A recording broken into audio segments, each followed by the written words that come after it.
I want to thank you for coming here to the Sun today. This is a historic meeting because it's truthful. We haven't had a Senate president since Billy Bulger. That's a long time. That's a long time. Now, since we've had them after they left, Tom Birmingham has come several times, but only after he was Senate president, when he was running for office and stuff like that. So we really appreciate it. We know you're a very busy man, and especially that a lot of things are going on at the State House right now, but we should be able to get some really good information from you now that you've submitted the budget, the Senate budget, and we can get your vision on that. As much as I can, and you should know that we do press avails now, which is a kind of new thing that's been going on in the Senate too. So, you know, if any of your team happen to be coming down to the State House and we can put you on the circulation list, we'd be very happy to have you guys. Well, we have eyes and ears right there, Peter Lucas. Okay. He's one of the best. And we have, you know, we. Are you still spending a lot of time? Yeah, about 3 days a week. Oh, 3 days a week. Yeah. But you know, that room upstairs, the press gallery, is practically empty now. It's not like it used to be. There's so many papers that pulled out, you know. Right. And we're still affiliated with the State House News Service. Good. And then we also have the Boston University internship program for their master's students and stuff like that. So, we get around. Plus, we have our senator. That's right. Yeah. Right down the road. Speed dial. There you go. So why don't you tell us a little, start off with what your vision of was that budget, the process, and you do have some interesting initiatives in there. This training program looks pretty good, the pilot training program for long-term employed. People unemployed a year or more, yeah. But what were you going into it, what were you thinking? And so first let me just say that we're going through a transformation in the Senate, and so when we start talking about the Senate budget, we're actually talking about the Senate Ways and Means Committee budget chaired by Senator Karen Spilka from Ashland, and she has worked actively with the committee members in building the budget. Every senator gets to sit down and talk with her for a half hour, 45 minutes about some of the priorities, but she has engaged the members of the committee more robustly than has been the case in the at least the recent past, meaning the last dozen years or so. And so the budget is really the budget that they crafted. So her theme is lifting families, and the idea is that people need to be able to support their families, and the government should be there to support the families getting what they need in order for the family to succeed. And there were a series of threads that she pulled together as part of that, including parts from our Work First initiative. Work First was our way of branding, looking at people who need a place in the economy and are not there. So at one time Massachusetts was the leading state on workforce, on workfare it was called at the time, and now we're among the weakest of the states in helping people get off of welfare and to work. And so Work First initiative starts there. It goes on to the unemployed and then the underemployed. And the idea is to put together policies and programs that help each of those segments have a better shot at getting into the economy and staying in the economy. And a lot of the programs and policies will cut across, but some of them are unique to each group. And so there are some substantial increases in job training and supports so that DTA participants can get into the workforce. There's some initiatives, as you just pointed out, the training program, which is focused on people who've been out of work for at least a year, and it's to provide them counseling and support services and some access to training and other things that they may need so that they can try to get into the workforce. No, it was one of the ideas to get corporate membership involved in that, because you mentioned in the Globe story today about how some of these people, you know, they have gaps on their resumes and no one's going to hire them if they've been out of work for so long. So it mentioned about getting them internships. So right. Sometimes stipended and sometimes not stipended, but internships so that they can catch their skills up to what's going on, and they can prove themselves with the employer and might end up staying in that particular business. But even if not, at least when they go to interview with other businesses, there's something on the resume. Because when there's a gap in of a year or more, people start wondering what's going on with this individual. We were just talking in the car on the way down, which has nothing to do with the budget, that the way that businesses are now advertising and recruiting people for jobs is so much focused on the internet and online that it's really hard for people to develop a profile and be able to sort of rise in the pack. So one of the problems is if you're not employed for a period of time, you know, the computers are programmed to sort through. And so the employer could say, I don't want anybody who's been unemployed for more than 2 years or 1 year or whatever, and you might get your resume would just completely get kicked out of the pool, even before they've had a chance to consider you or meet you, because the algorithm was designed to eliminate you because you didn't fulfill one of the 3 or 5 or 7 basic criteria. We found that over the last couple of reports, this area is doing much better. Lowell, matter of fact, last month, the area of Lowell, the worker, led the state in job creation. Lawrence is coming along, but then when you look at the geographically across the state, there's some pockets that still have persistent unemployment, and the demographics also, you know, they hurt the minorities in some of these areas. I don't know what the state is thinking about doing there, but well, every governor comes in and has their team work with the locals to develop a regional economic development plan. It's kind of still early in the Baker administration, so those things haven't started to bubble up, but I would assume you would see some of that along the way. And yesterday we had the Tech Caucus met in the State House, and we had a short program, and before we did that I was at Jobs for Mass, and some of the presentations that were going to be done at the Tech Caucus were also done that morning at Jobs for Mass, and the folks who work in the high-tech industry are saying that there's about 130,000 jobs that pay a good wage that you can support a family on, that they're having trouble fulfilling, and it's a cyclical problem, and they're sitting there, and then you have 170 or 80,000 people who have no job and are looking for a job. Aligning labor market demand and getting people to have the skills they need so they can go into those jobs is really critical. And it's, you know, all the focus tends to be on the kids in school and the kids in college, but there's a growing part of the population that are coming out of the workforce, either because the company's gone out of business or reorganized or whatever, and they're just languishing in the economy, and they're not going to find jobs until and unless they can get trained. So that was one of the major threads in the budget, is to look at employment.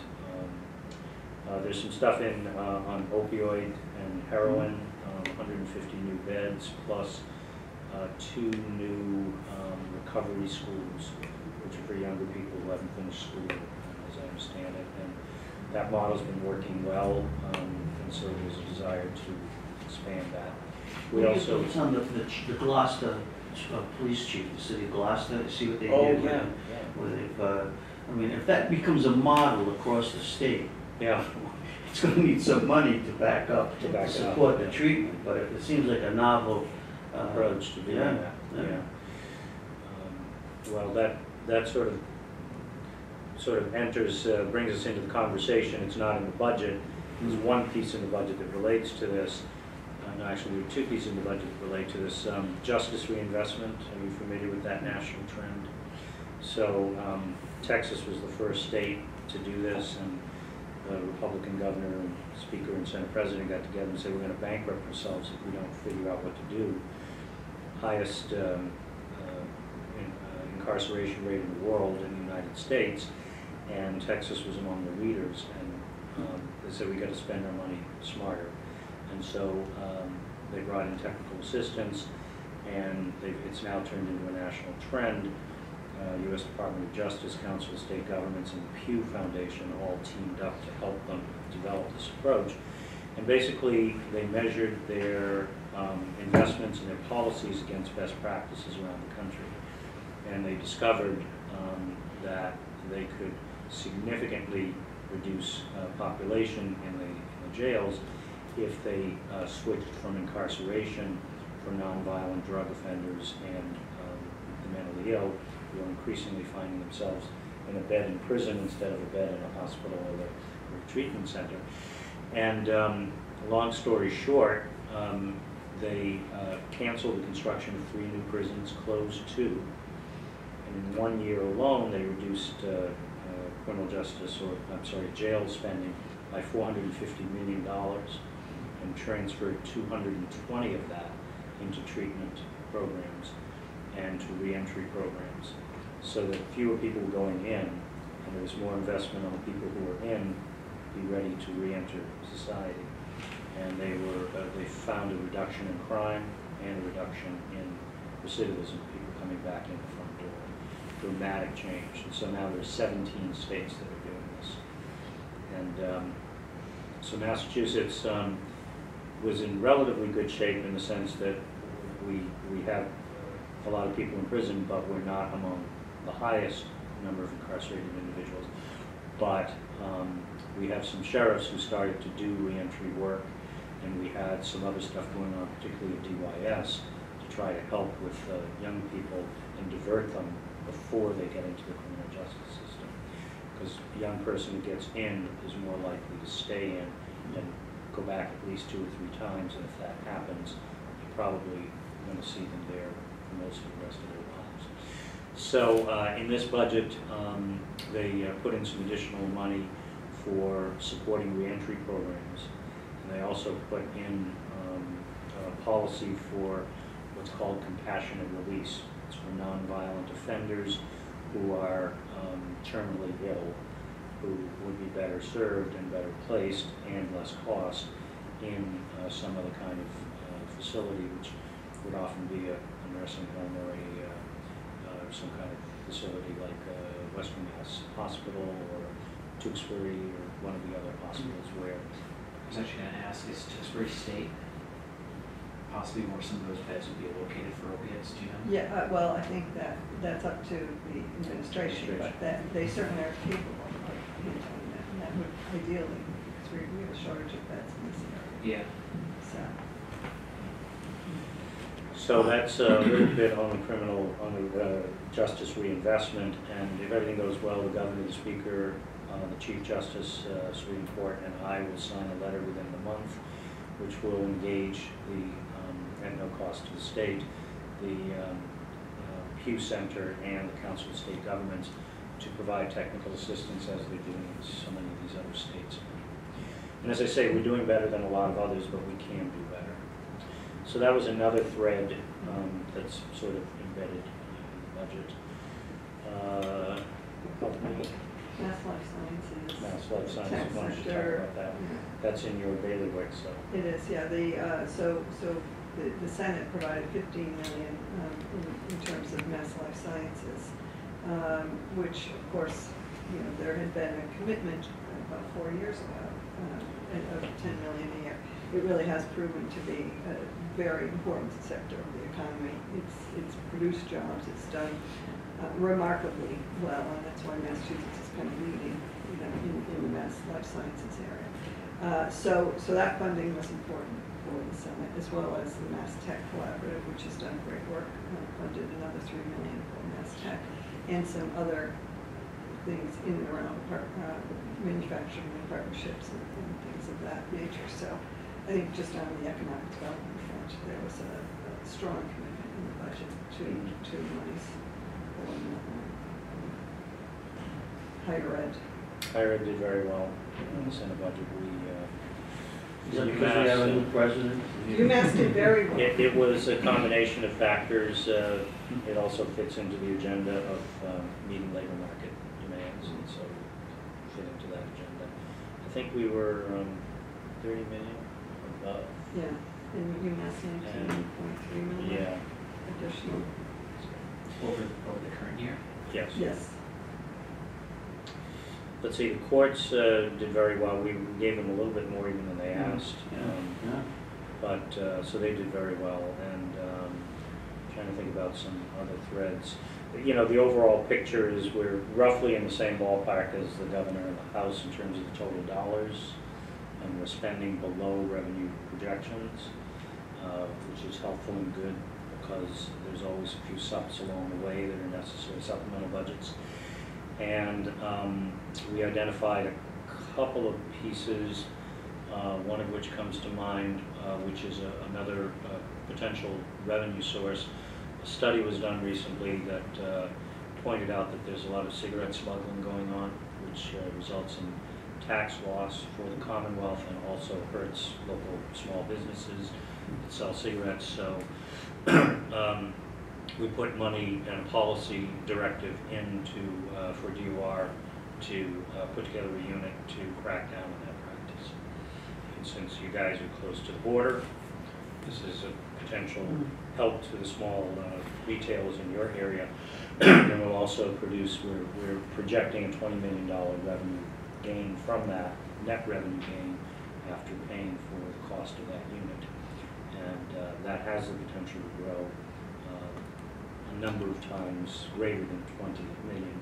We don't know exactly how much, but the estimates are 60 to 150 million. But we decided to go in conservatively first, so that'll be a few extra dollars that the House didn't have.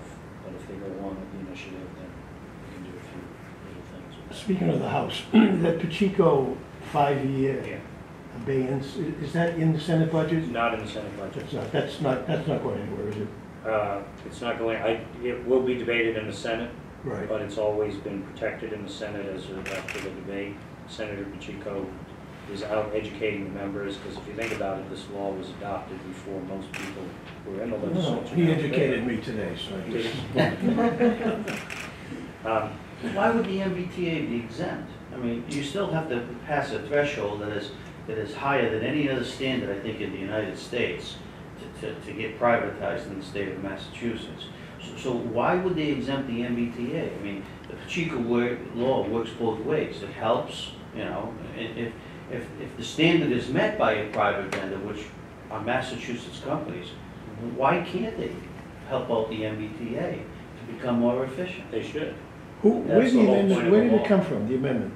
Do you know? The governor.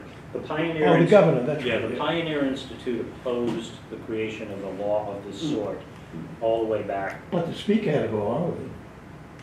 Well, the Speaker put it in the budget. Yeah, I'm sorry, I shouldn't say the Speaker. The House Ways and Means and Committee put it in the budget, and that was presumably in consultation with the Speaker. Okay.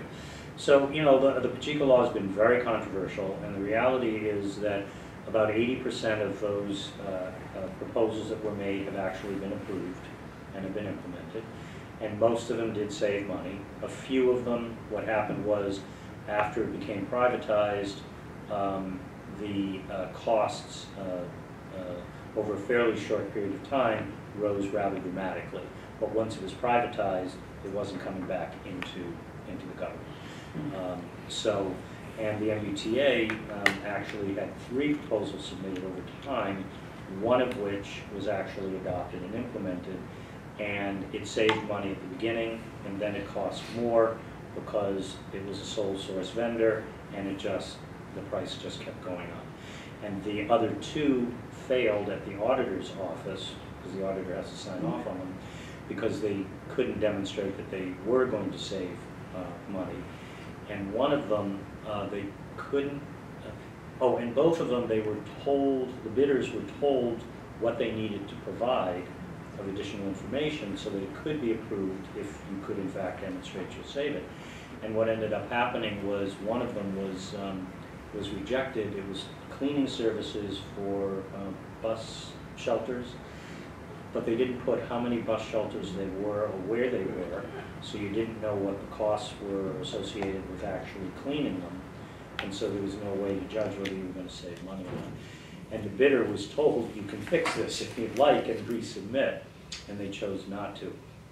So in any event, I expect there will be an amendment, I expect there will be a debate, and each time this has happened in the past, the Senate upheld and maintained the Pacheco law.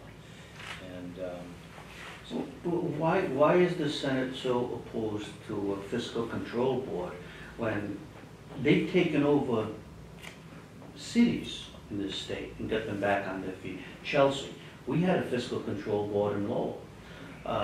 And we're taking over the Holyoke school system. We're giving this board extraordinary powers. Yet for some reason, the MBTA, which has a history of problems, and it doesn't matter who you blame, they need new leadership. correct. So what's wrong with a 3 to 5 year experiment for a fiscal control board that could probably get them back on their feet? So you're on the right track, but here's a few bits and pieces. Both the House and the Senate the Senate Ways and Means Committee put a structure in the bill, and I'll describe it in a second, and the House added one on the floor. Neither of them are fiscal control boards. And the one added in the House was added by Brad Jones, the minority leader. So, the issue here is it's about management. We'll leave revenue aside for the moment, because nobody's going to give more revenue if they don't believe it's being well spent.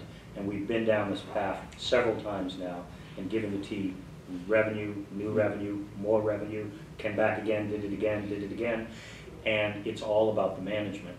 And so basically the structure that they've had for a very long time has been dysfunctional. We tried to fix pieces of it in the past and thought we made some progress, but the management pieces just didn't work the way they were supposed to. And one of the big problems they have is that we've now had something like 7 or 8 general managers in a dozen years or something. So the lack of continuity of leadership is a significant problem. And the system has had this T advisory board, which basically gets involved in ways that really mess up the governance and the decision making. And it's had its own board, the T board, which basically has not been functional. And then they end up hiring general managers, and the general managers can't get control of the department heads and the divisions within. And in our conversation with the Secretary of Transportation last week, 6 of them came in from the administration and that board that helped the governor evaluate what was going on. And they acknowledged every issue that was brought up, they pointed to how management had failed. It wasn't the structure, it was the people who failed, because they didn't have the people in place and hold them accountable to their jobs.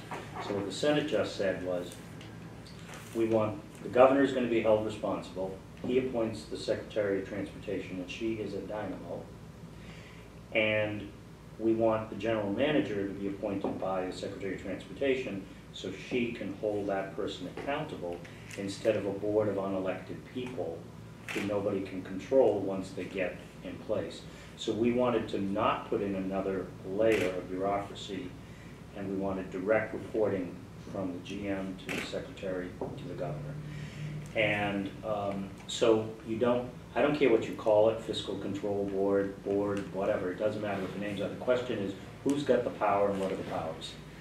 And basically what's been failing at the T, and it's happened over and over again, is the reporting relationships and the lack of control from the top has allowed the thing to spin out of control. They did capital budgets and never followed up and told the board what they actually spent. And then they produced the next capital budget. They approved projects they didn't have money to construct and didn't have money to put the operating pieces in place once you constructed it.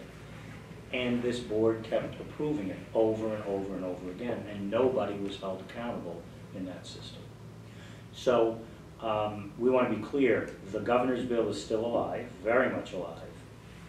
We had an informational caucus about 10 days ago in which we talked about the history of trying to reform the T. Then we had an hour and a half or so, almost an hour and a half with the administration in a bipartisan caucus. Both Democratic and Republican senators were in the caucus. And it was a very rich conversation, very, very informative. And the members were mostly listening, not lecturing and grandstanding, etc. And so we were learning. And then the committee, the Transportation Committee, which holds the bill now, which it's had for 3 weeks, held a 5 or 6 hour hearing on Monday. The two chairs, House and Senate chairs, because it's a joint committee, decided they needed one or two more hearings to delve even more deeply into some of the subject matter. And both the House and the Senate chairs have said they plan to produce a comprehensive bill that will address a whole range of the governor's proposals. So the isolating the governance is because the governor needs to get a start on this. And we don't want to wait for the comprehensive bill before you give him the governance capacity and be able to get control by the appointments they make. And then the other piece just went out of my head. Okay. But you get the general idea of where we're trying to go is oh, yeah, I mentioned the revenue before, which is, you know, we're just really concerned about, you know, one of the powers that the bill calls for is for the governor to, and for the administration to basically take total control on fares. And while it's fair to look at the fares, no pun intended, there is a structure in place every 2 years up to 5%. We are out of line with a lot of other states, so it's certainly worthy of having that conversation. But to give that much power unilaterally without any sense of check or balance, when the system is there to support the economy and support the riders who don't have any other transportation opportunities, many of whom, a significant portion of whom, are among the lowest paid workers, and you know, so you have to be careful what you do with that. What about the development of a 20-year capital plan, though? I know a lot has been made of the equipment, Yeah. and while that is certainly a big factor, I don't think to blame these problems just on old equipment is fair either. Yeah, they were spending, you know, it's the same old business. Deferred maintenance builds up while we build new. We do this in all of government. We build new college buildings, we build new courthouses, we build new everything because we like shiny new and we like to cut ribbons. But then the deferred maintenance on those on those types of buildings that are already in place builds up.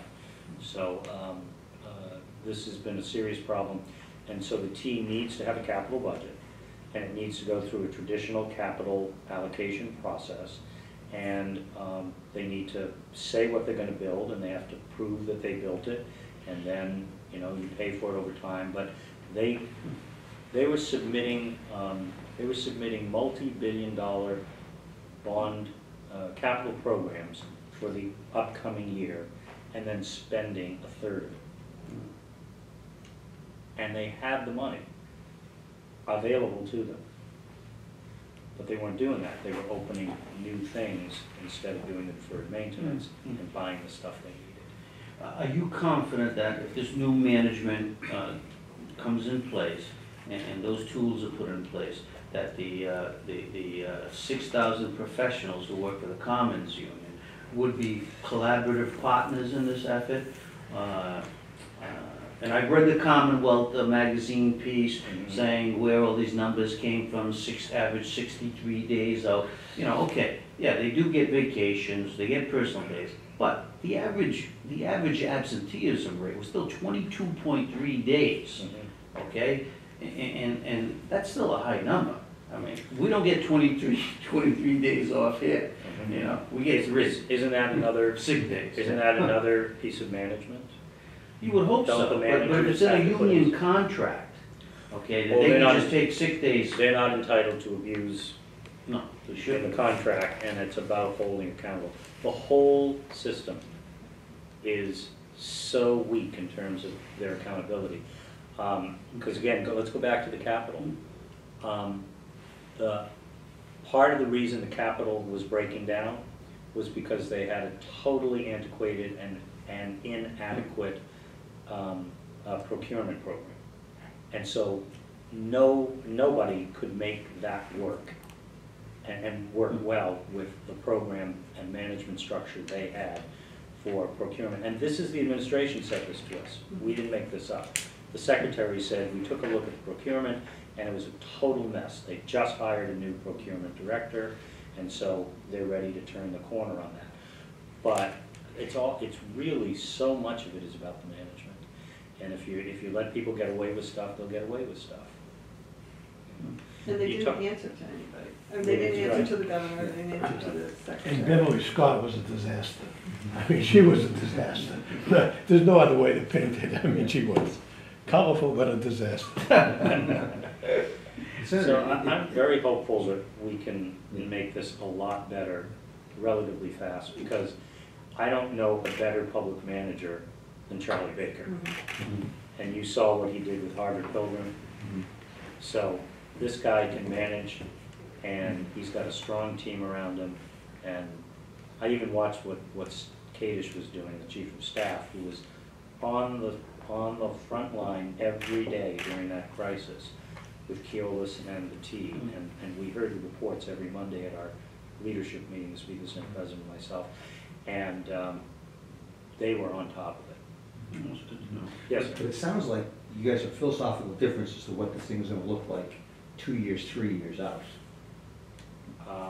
And just that that they want the ability to raise fees unlimited, you wanna change it, just so the control and the governance of stuff. So how do you bridge that? I mean, today, the governor gave an interview with State House News Service where he's sounding just a little frustrated right now with the Senate. yeah, but saying I that- don't understand that, Saying that because, he doesn't want a pretend fix, he'd like to hear a real fix from you guys. yeah, well, I'm So, puzzled about why it's the Senate pretend fix.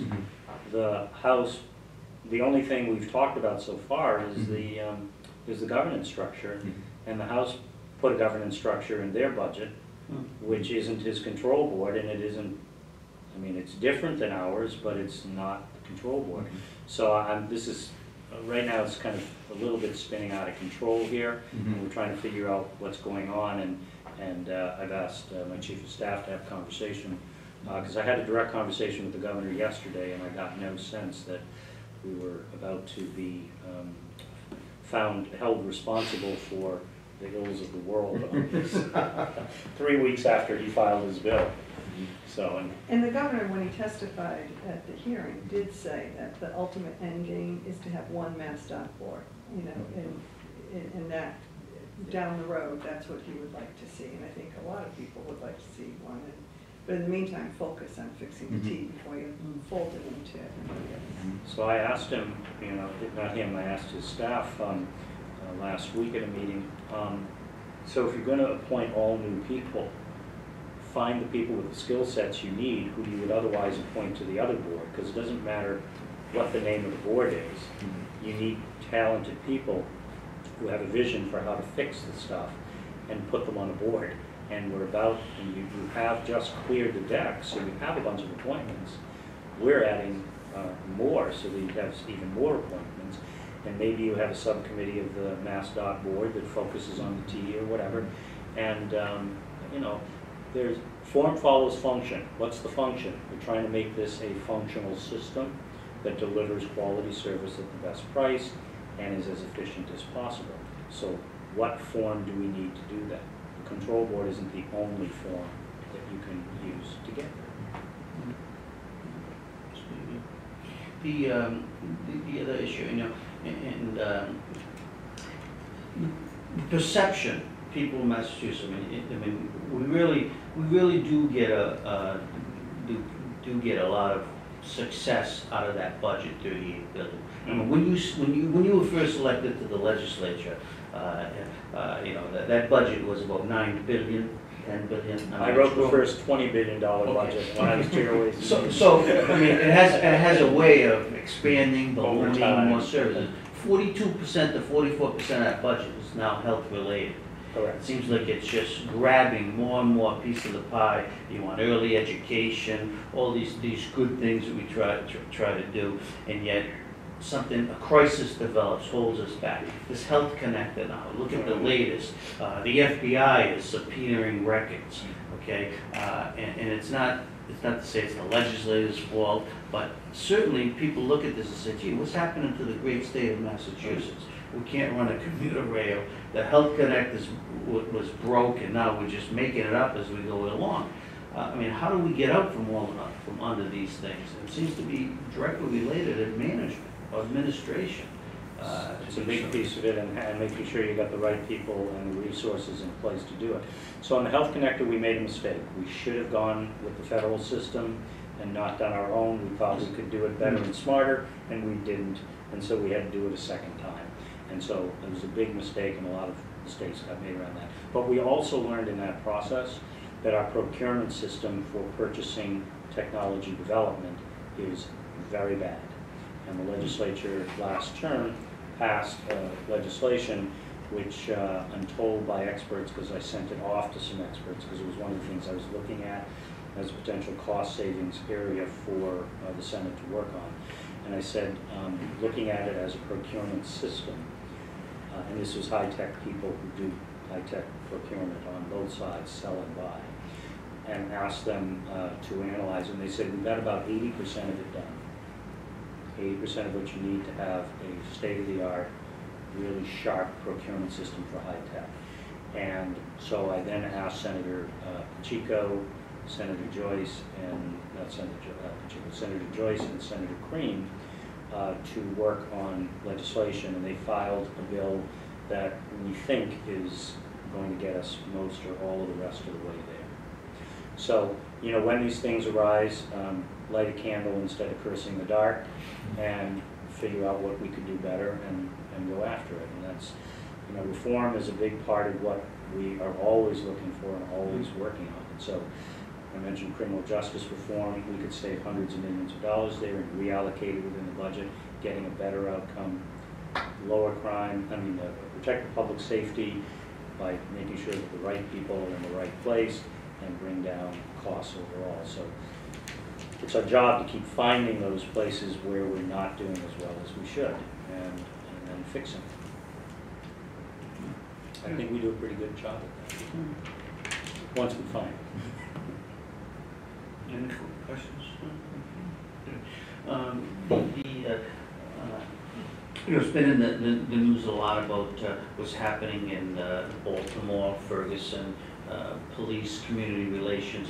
Seems like Massachusetts right now has not had any issues, but yet you've seen some of these communities, the latest in Hattiesburg, they haven't had a problem in 30 years.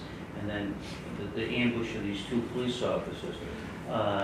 Any thoughts on that? I mean, I would think that the public safety community has to be a little more proactive to get to these issues before they develop. Or, I mean, we have community policing models in Lowell, and yet cops really don't walk the beat like they used to. They don't have that close relationship. It seems there is a distancing of that relationship. And I don't know if it has to be more education in the schools. I had a local judge call me this week who said they gave a speech about democracy to a 5th grade class, and she asked them to rate the to rate different public service occupations, who they trusted. And she said 20% of the 5th graders rated police officers last, and they didn't trust them. And they were basically the minorities in the classroom. And she was so alarmed that she called me to tell me about it. And she also called Mary and Ryan to talk about it. You know, but it seems that there's something there, there's a disconnect that is developing. Are they learning that from their parents? Well, she didn't know. She said to me, it could be the internet, TV, at home, on the streets. I mean, there's so many influences now on kids. I mean, to just say it's their parents, yeah, it starts at the home, but you look at the video games they play, you know, they're killing cops on the video games, you know, and movies and everything else just give a perception sometimes that there's a negativity about public safety or police officers and stuff like that. Isn't there also just a general erosion of respect for authority of any and all sorts that's developed in this country in recent years, and then you overlay that with income insecurity and the worries that people have about supporting themselves and their families. And then you overlay that with the changing demographics, where Massachusetts, Boston is already majority city, Lowell and Lawrence and a series of others are rapidly moving in that direction. Just look at the last redistricting, something like 10 new rep seats, majority rep seats, out of 160 in one election cycle, one redistricting cycle. So, country's changing, and I think back to when I was a kid, and you know how we reacted to and respected teachers, police, people in authority, and now all of that just seems to be breaking down. What didn't happen in the Senate? We so far are managing to remain a collegial body. And Look at the New England Patriots.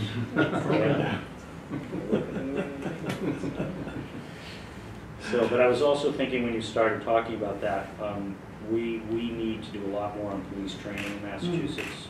Unlike fire and service, where we have a dedicated revenue source and a couple of fire academies, and it's all very well organized and relatively well funded with a targeted and earmarked revenue source, which comes out of the insurance industry, because of course it protects the investment of property and personal and physical property. So the police training is very inadequate, and we don't have a funding source.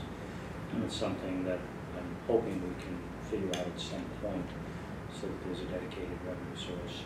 Because I think some of these problems on the police side, because you started talking about the police incidents, and they're getting in trouble because they're showing up in all kinds of situations that they have no experience or knowledge about, from domestic situations to finding kids lying on the street, needing an infusion of Narcan. By the way, did we mention the Narcan initiatives? No. Oh, so let me tell you about that really briefly. So Narcan, the House has public health do a study for trying to aggregate demand and helping communities with access to Narcan. The Senate built on that, and we didn't do the study. We set up a trust fund at DPH, tell them to go out and use the market to negotiate a deal for the whole Commonwealth, and we gave $100,000 to start the process, and then sell the Narcan back to the communities at the cost we get it for. And by aggregating the whole demand from the state for first responders and the medical community, we hope to be able to bring down the price. And we also put two other provisions in. One of them relates to taking the existing healthcare related programs in state government that pay for pharmaceuticals and try to bring them together. Some of them have aggregated purchasing, like the GIC, Group Insurance Commission, and Medicaid, but if we could bring them together, expanding the size of purchase, we could bring the price down even more. And we direct them to look at possibly joining other multi-state consortia, so that we can benefit by even larger groups.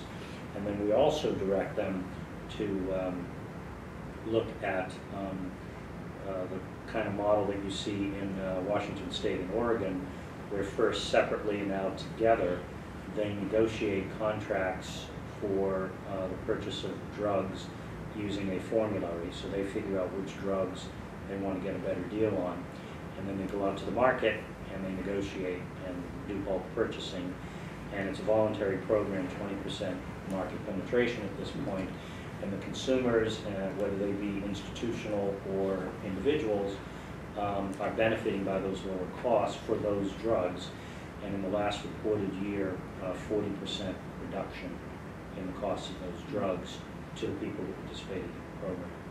So if you think about Canada, which we know is typically two-thirds lower than the price in the U.S., here we have an example in Northwest America where it's 40% less, we're not taking advantage of our own buying power. So we want to use market forces, and we want to start to march down the road, because it's 10 to 15% of the cost of your premium, and they go up 10 to 15% a year, the pharmaceutical costs. So it's a cost center that we can do better on if we work together.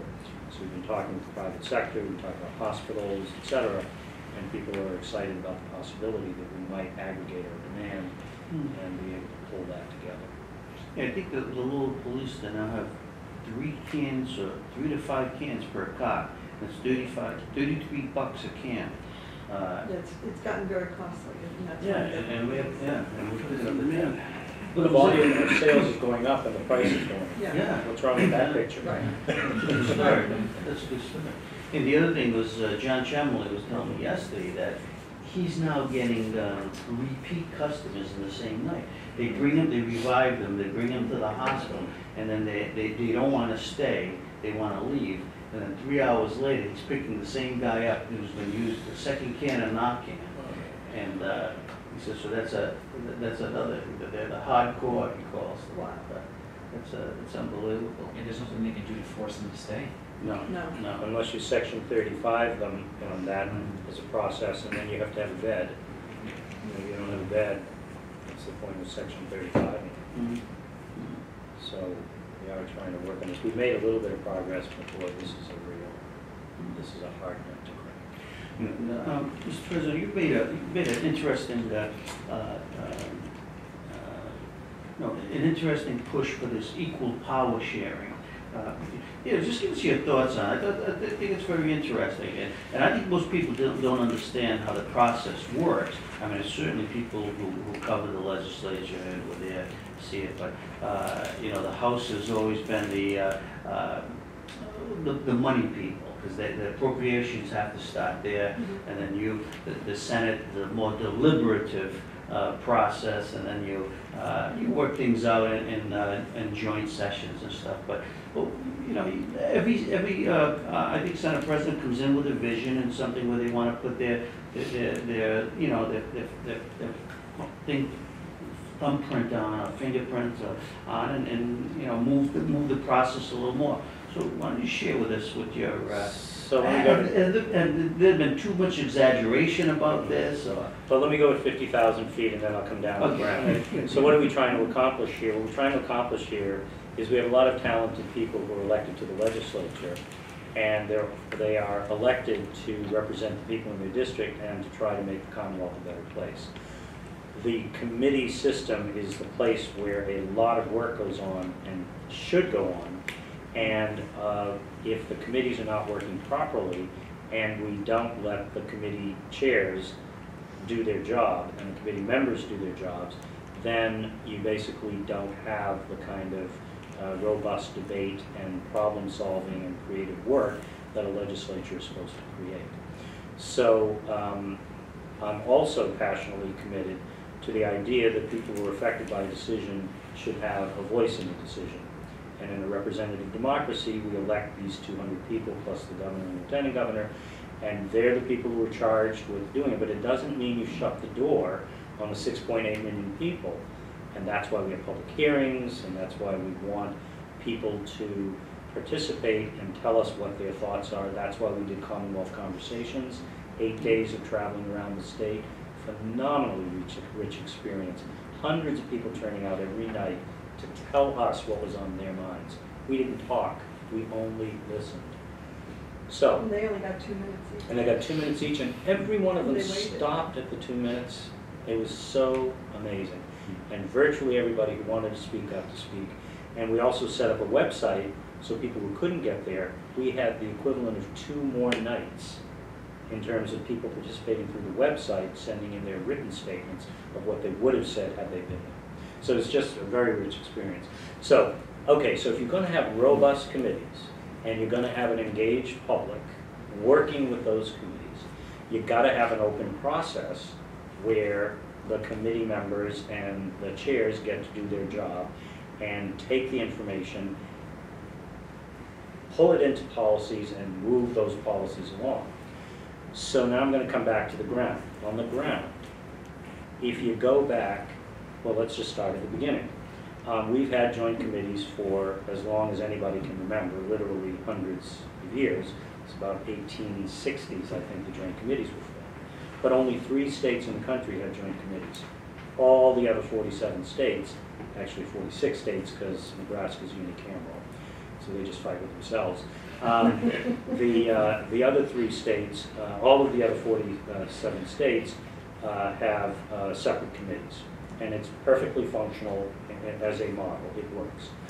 Now, there are efficiencies, and it's not a bad idea to have joint committees. But if you have joint committees, since there's more members from the House elected than the Senate, you're going to have more House members than senators. Fair game. Fair enough. But both are elected to file legislation and solve problems.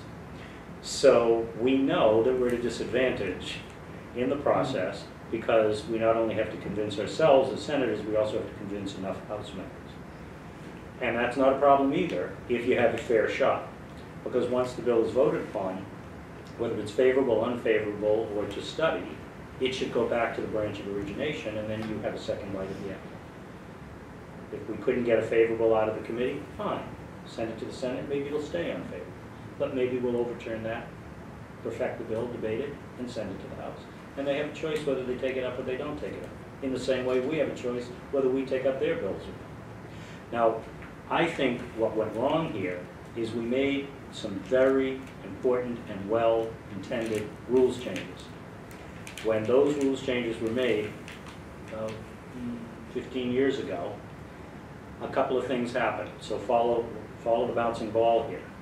So the bills get filed, they go to a committee, the committee holds a hearing, and they have to release the bills by the 3rd week of April of the first year.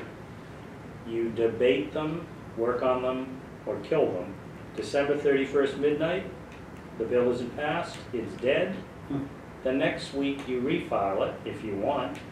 The same thing happens 3rd week of April, the bill's out of committee. You have the rest of the year to work on the bill. That was the old system.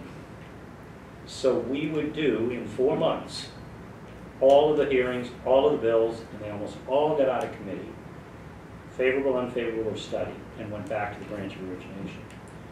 We said it's inefficient to refile the bills. And the people don't want lame duck sessions anymore. They're tired of legislators after they've been defeated in an election or they've retired, blah, blah, and they come back and they vote on more bills. So we get smart and we say, why don't we carry over the bills from the first year to the second year and not let them die December 31st midnight. And then we'll save a lot of money. We won't reprint the bills. We won't hold another hearing because it's still the same legislators. Why would you have to hold a second hearing?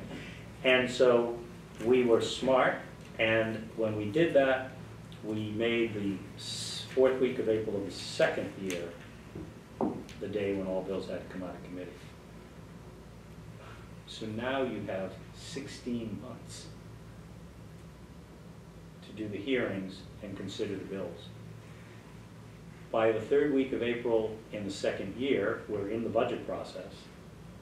And because we got rid of lame duck sessions and said all formal sessions end July 31st midnight in the second year, by the time we finished the budget, you got 1 month left.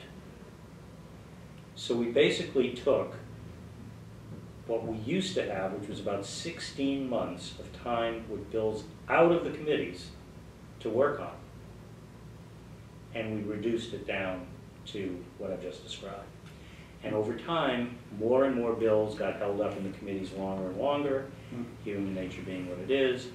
And then when you started to centralize power in the hands of the Speaker and the Senate President, because Tom Birmingham and Tom Finneran were elected presiding officers shortly after each other, and when Tom Birmingham created a policy shop in the President's office, and then Tom Finneran said, well, I got to do that too, otherwise not a fair fight. And then gradually they started pulling all the policy stuff into the President's and Speaker's office. And then on swearing-in day, the tradition became, which Bulger, I don't think ever did, at least not during all the years I saw it, they make a speech on the first day, swearing-in day, The Speaker now does it a few weeks later, but they used to do it on the same day. And they announced 3 or 4 initiatives, that they're really priority initiatives, and 90% of the oxygen gets sucked out of the body, focused on those issues. And the Speaker and the Senate President spend the next 2 years trying to figure out how to get them to the governor's desk. And the rest of the members are sitting, hi, I'm here. And you can't find the bandwidth. So that's what's going on here. So I made a modest proposal to the Rules Committee. The Rules Committee found a way, which was to take a rule that was in the Connecticut legislature that said, have your joint session, have your joint hearings, have your joint executive sessions and vote the bills out. But if either branch is unhappy because they can't get their bill moving, the members of that branch on the committee can vote the bill out to their branch. And most of their bills still come out by a joint vote because they're cooperating. And so we proposed that rule. We also said it doesn't have to be that way. Just we need a way of getting our bills back to the Senate earlier so we can work on them. And So was it misinterpreted, or did who's misinterpreting? the House Speaker, did he misinterpret it, or did he? Are we on the record? I have the highest respect for the Speaker. He said it was a power grab. Sure, the way you explain it doesn't sound like a power grab, but. But try that explanation with the public. Everybody will be asleep. It's too long. Yes. It's way too long. Yeah. But if you think about it and you know what we're talking about, it says, oh, well, that makes sense. So, you know. Well, the way you explain it here, it makes Yeah. sense. But that's the first time I've heard it explained that way. Mhm. And you've watched the system. And I've for watched it years. forever. So you were there when Bulger was supposedly ruling with an iron fist. I was chair on 2 committees under Bill Pulch. I went into him and I would say to him, Mr. President, there are these 2 issues, election laws and then banks and banking. Common Cause is going to the ballot with an initiative for increased disclosure and reducing the size of contributions. And the federal government's going to pass motor voter, and we're going to have to come into compliance. So I go away, I come back a month later, and I said, have you thought about those bills? And he said, well, I guess we better get to work on them. I go away, I never heard from him again. Both went into law. We got it done. So, you know, it is possible for the committees to do really good work. You just have to give the members and the opportunity to do it. So, okay, so you started this, and you shouldn't be frustrated, because maybe over time, is that how, I mean, that's what the legislature has, I guess, time, to get these things done, but do you see that? I'm a patient fellow. Yeah. Virtually everything that I ever got done in the legislature that was worth doing took 10 years.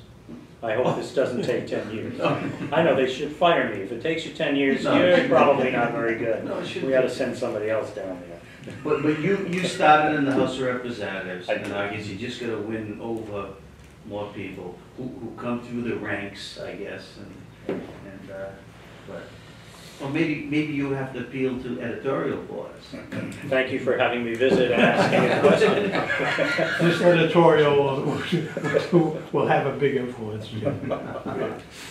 We've actually This received, will turn the tide. we've actually had a number of very thoughtful and supportive editorials that, you know, that there could be a way to balance this. And that's all, it's about balance. That's, And we're not trying to shout anybody down or shut anybody down.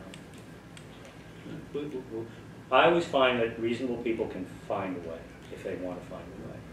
You just have Is to Senator find- Donahue a reasonable person? Totally. She's a star. And let me just say this, you know, the Senate President has been true to his word in terms of his notion of shared leadership in having everybody have a voice. Every senator is a chair of a committee, and the Senate President has consistently been supportive of all of the senators in the Senate, and that's something that I know we all deeply appreciate. Thank you. I'm just really excited, and it's a new way, and you know, change is challenging, and people have to adapt to it, but it's really working, and the process is producing better results and better products. So I mean, you know, with the ERIP, the governor's early retirement, we weren't hostile to it. Some of the members think it's a bad policy. They got to vote the way they wanted, but we had 3 meetings, one with the administration, and by the time we finished, we proposed a cap and a couple of other modest changes, which the administration was fine with, and the thing moved forward. It took a little longer. It took 3 weeks instead of 2 weeks, but we had the bill 21 days. The House had the bill 21 days. So from the time the governor filed it to the time he got to sign it into law was about 5 weeks. Versus 10 years, that's pretty Versus good. 10 years. Well, I want to thank you for coming to the. Oh, my pleasure. And sharing your thoughts with us. Thank you for the opportunity, and I'll hope to visit with you again, and please watch out for these press avails and come by. Oh, sure. I hope you come and are there on the day we cut the ribbon for our new courthouse. I'm all over that. You want me there, I'll be there. Yes, I hope you do. Make sure I'm there. Absolutely. Happy to try to come up. And also other good things, because I mean, we've got a lot of great opportunities here. Lowell has just come so far. You know, I worked for Chet Atkins at one time, Yes. so I saw it in sort of mid-stride, and boy, just how well things have gone up here. And I'm excited about Marty Meehan being president of UMass and carrying the same idea of the kind of energy and vision he brought to the one campus now to the whole system. So you got a lot going on up here, and I hope the Senate can be helpful to you in achieving your visions. And the president not only has UMass Amherst in his district, but he's also an alum. Yes. Well, I know you're a very persevering individual, because I once tried to play the tuba, and I just couldn't get through it in middle school and stuff, but I saw that on your Okay, so- resume that you. So I got a funny tuba story. Nah. Those brass things they We weigh could like start 45 pounds. a brass orchestra section for the Senate. There we go. Well, you know, actually you probably could. But here's a funny story. So I went to a Eagle Scout ceremony up in Huntington, one of the hill towns in my district. I don't have it anymore. And Steve Kulik was there, Representative Steve Kulik, and Congressman John Olver walked in after Steve and I had been having a conversation about his son, who was at Oberlin. He had been admitted to Oberlin. He was getting his Eagle Scout award that day, and he was heading off to Oberlin in a day or two to start his freshman year. And I said, "Oh, Steve, did you play an instrument?" He said, "Yeah." I said, "What'd you play?" He said, "Tuba." I said, "Really? I played tuba." And we had, we hit it off. We were telling tuba stories. And then in comes John Olver, and I said, "John, did you ever play an instrument?" And John said, "Yeah, I played the tuba." So we had a congressman, a state rep, and a state senator, all in little town of Huntington of 1,000 people. The tuba caucus. Oh, the tuba caucus. It's so funny. Well, I was actually a music major for one semester until I discovered I had no musical talent. And since I played the tuba, I had to find something to do with all that hot air. So.